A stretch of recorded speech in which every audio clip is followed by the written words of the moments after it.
হাতি যতই বসে থাকুক খরগোশের চেয়ে বড় দেখা যাবে, এটা বাস্তব। আমরা কি পারবো ভারতের মতো বা রাশিয়ার মতো বা রোমানিয়ার মতো বা ইউরোপের বেলজিয়াম বা জার্মানির মতো আমেরিকার সাথে টয়টক্কা দিয়ে কথা বলতে? না, আনসার ইজ নো, আমরা পারবো না। এটা বাস্তব, এটাই সত্যি কথা। সো আমেরিকা আমাদের কাছে রাষ্ট্রপতির উপরে, আমাদের এটা মাথায় রাখতে হবে। আমেরিকা সবচেয়ে বড় ডোনার, যার কারণে আমেরিকা স্যাংশন দেওয়ার পরে র্যাবের কিলিং বন্ধ হয়ে গেছে। আজকে এস আলমের 50,000 কোটি টাকা চুরিতে দুদক যখন কোনো কথা বলে না, আমরা আমেরিকার দিকে তাকিয়ে আছি যে আমেরিকা কোনো স্যাংশন দেয় কিনা। আরেকটা জিনিস, আমেরিকা যখন আমাদের দেশে স্বাধীনতার যুদ্ধের বিরুদ্ধে ছিল, তখন বাংলাদেশের মানুষ আমেরিকার বিরুদ্ধে ছিল। এখন আমেরিকার পপুলারিটি বাংলাদেশে বেড়েছে, বিকজ মানুষ দেখেছে যে গণতন্ত্র আনতে হলে বিএনপি আন্দোলন করে পারবে না, বিএনপি একটা গ্রাউন্ড ফোর্স। আনতে হলে আমেরিকার স্যাংশন, আমেরিকার ভিসা রেস্ট্রিকশনের ভয়ের কারণেই আজকে গয়েশ্বর রায়কে হারুন খাওয়া দাওয়া দেয়। আজকে হিরো আলমকে পেটানোর পরে 14 জনকে সেই মুহূর্তে অ্যারেস্ট করা হয়। এটা কার ভয়? এটা আমেরিকার ভয়। সুতরাং মানুষ এগুলি দেখছে, মানুষ খুশি হচ্ছে যে লক্ষ লক্ষ কোটি টাকা যে বিদেশে পাচার হয়ে যাচ্ছে। দুদক অথচ 25,000 টাকার জন্য সাধারণ ইসলামী ব্যাংকের সাধারণ কৃষকদের জেল খাটতে হচ্ছে, কিন্তু এস আলমের পত্রিকা খুলে দেখা যাচ্ছে 50-60 হাজার কোটি টাকা নিয়ে যাচ্ছে, মেয়ের জামাইয়ের নামে নিচ্ছে, এর নামে নিচ্ছে, অন্যান্য কোম্পানিরা হাজার হাজার কোটি টাকা লুট করছে। এখন মানুষ এই যে ইকোনমিক স্যাংশন যদি আসে বা এদেরকে যদি ধরে আনা হয়, এদের সম্পত্তি যদি বাজেয়াপ্ত করা হয়, তাহলে মানুষ খুশি, মানুষ দেখতে চায়। হ্যাঁ, মানুষ মিছিল করবে, মানুষ রাস্তায় নেবে। এই দেশের মানুষ জানে যে এই দেশে ভোট হয় না, এদেশে রাতে ভোট হয়েছে। We have created this situation যাতে আমেরিকা এখানে আসতে পেরেছে। এটা কিন্তু ইমরান খানের সিচুয়েশন না। Imran Khan is a popular leader, সেটা আলাদা। ইমরান খানকে যখন ক্ষমতা থেকে সরানো হয়েছে, দুবাই বলেন, পাকিস্তান, বাইরে পৃথিবীর সব জায়গায় এমন মিছিল হয়েছে যে নওয়াজ শরীফ এখনও লন্ডনে তার বাড়ি থেকে বের হতে পারে না। হাইড পার্কে বের হলে 500 করে মানুষের ফেস করতে হয়। বাট আপনার কি মনে হয় আজকে যদি আমেরিকা এই দেশের সরকার পতন করে, 500 তো বাদ দেন, 50টা লোকের মিছিল রাস্তায় বের হবে? আপনার কি মনে হয় এস আলমের ফেভারে এই দেশে মিছিল বের হবে?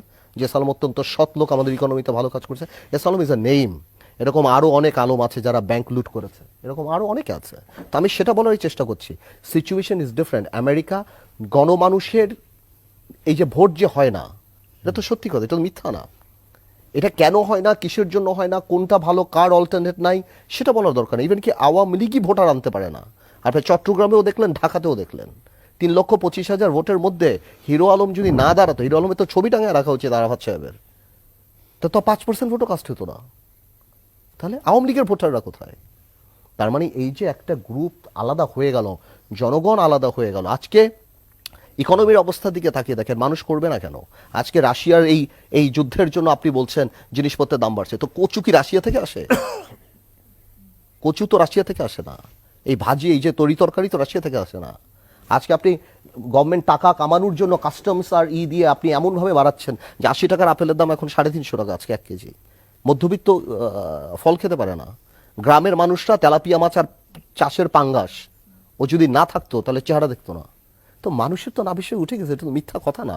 ইকোনমি ভালো করছে, হ্যাঁ, ঢাকা সিটিতে মেব্যাক গাড়ি যাচ্ছে, মানুষ দেখছে 7 কোটি টাকার গাড়ির সাথে এই 10,000 টাকার রিক্সা। এই ডিফারেন্স হচ্ছে। শুধুমাত্র এই দেশের মানুষরা মুসলমান আর বলে ইন্নাল্লাহ মায়া সাবিরিন, আমরা সাবার করি, আমরা আলহামদুলিল্লাহ বলি বলে এই মানুষরা রাস্তায় নামে না। মানুষ আপসেট। এই ধরনের ডিসপ্যারিটি, স্বাধীনতার সবচেয়ে বড় জিনিস ছিল সমতা।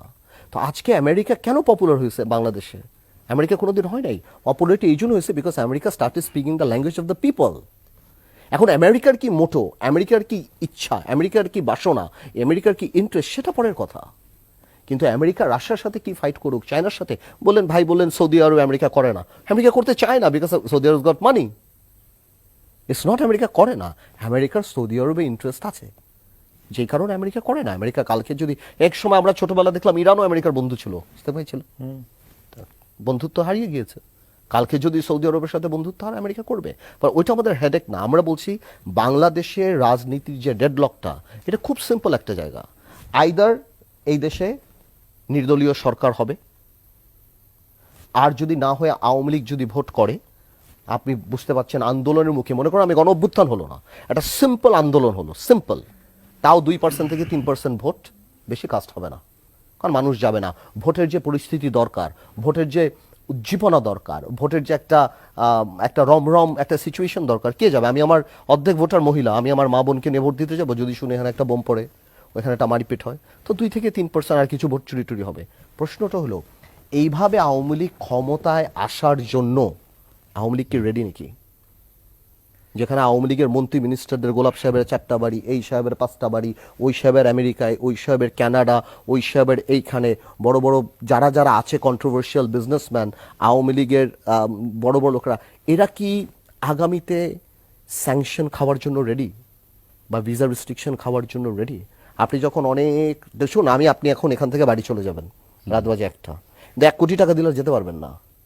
তখন উবার খুঁজবেন, সিকিউরিটি খুঁজবেন, টাকাটা কোথায় রাখা যায়। এখন আওয়ামী লীগের অবস্থা হয়ে গেছে সেরকম। You want to protect the money. প্রশ্নটা হলো আওয়ামী লীগ তো করতেই পারে। আজকে যদি আমেরিকা না থাকতো, আওয়ামী লীগ 10,000 লোক জ্বালিয়ে ফেলতো। কোথায় সব জেলখানায় থাকতো, ফখরুল সাহেবরা জেলে বসে থাকতো, একসময় দেখলাম না যেই কথা বলতো তাকেই ধরে নিয়ে যেত হতো। কিন্তু আজকে তো সেটা হচ্ছে না। তার মানে আমেরিকার ভিসা রেস্ট্রিকশন কাজে দিচ্ছে। তো এখন আওয়ামী লীগ উইল চুজ। আর আরেকটা কথা খুব ইম্পর্টেন্ট, আপনার যদি বিরোধী দলকে দমন করতে হয় তাহলে প্রথম থেকেই দমন করতে হবে। আপনি আজকে বিএনপি 6-7 লক্ষ লোকের পাবলিক মিটিং করছে, বিএনপি কর্মসূচি করছে, সফট করুক, কঠিন করুক, হার্ড করুক, যাই করুক, বাট কর্মসূচি তো করছে। জি, এই কর্মসূচিগুলি যদি করতে থাকে এবং আওয়ামী লীগও যদি কর্মসূচি করতে থাকে, এই যে একটা বয়লিং পয়েন্টে আপনি চলে যাবেন, এই বয়লিং পয়েন্টে যাওয়ার পরে আপনি কি নির্বাচন প্র্যাকটিক্যালি এক্সিকিউট করতে পারবেন? 2014 সালে যে ডিসিরা 153 জন এমপি বানিয়েছে, আজকে কি ডিসিরা এই ভিসা রেস্ট্রিকশনের পর এটা করবে? আজকে যে এই দুর্নীতির ব্যাপারগুলিতে যে আমেরিকা ঢুকেছে, আজকে আপনি অবাক হয়ে যাবেন। এই যে আপনার সিকিউরিটি এক্সচেঞ্জ কমিশন রেগুলেটর যে রুবায়েত শিবলি সাহেব, না ওনার নামে পেপারে দেখলাম যে চোরাই টাকা 2.5 কোটি না 3 কোটি ওনার অ্যাকাউন্টে আসছে। আরো 2টা অ্যাকাউন্টে আসছে, যেই আমি শেষ করি কথাটা, আরো 2টা অ্যাকাউন্টে আসছে যেটা কোম্পানির নামে, সেখানে দেখা গেছে ঘুরে ফিরে উনি আইদার ওই কোম্পানির পার্ট। তো এইভাবে ইনস্টিটিউশনের হেডরা যখন কারাপশনে চলে যায় এবং বিরাজনীতিকরণের ঘটনা যে আসে, গতবার করোনার সময় দেখলাম এমপি পাশে বসা ডিসি সাহেব কথা বলছেন, এমপি প্রায় ডিসি রে পারলে বলতেছি একটু আমার কথা বলেন না। তো আজকে পার্লামেন্টে আমি ওই দিনও আমার একটা জায়গায় বলেছি, আজকে সালমান রহমান সাহেব, আনিসুল হক সাহেব, শাহরিয়ার সাহেব, কখনো কখনো আরাফাত সাহেব, এরা গভর্নমেন্টকে রিপ্রেজেন্ট করছে বিদেশিদের কাছে, সিনিয়র পলিটিশিয়ানরা নাই। তো আসলে তো এমন একটা ডেডব্লকের জায়গায় তো চলে আসছে। তো আমার মনে হয় আওয়ামী লীগ নির্বাচন করতে পারে।